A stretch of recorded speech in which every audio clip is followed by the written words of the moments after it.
This is going to be a video tutorial on how to download your resume from the monster.com website.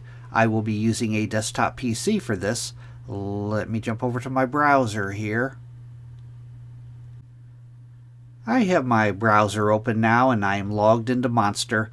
To download your resume off of Monster, first thing you want to do is go up to the upper right hand corner, up to these little icons up here, and the third icon down, it's a little profile icon. If you put your mouse cursor over it, it says Profile. Click on Profile. And on the page that opens up, right down here in this area, it says My Resume. If you have a resume on Monster, you'll see it right in here. Off to the right side of that, you'll see a little cloud icon. If you click on that little cloud icon,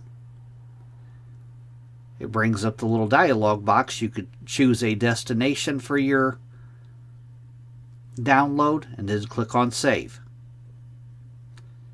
That is how to download your resume off the monster.com website using a PC. Thanks for watching.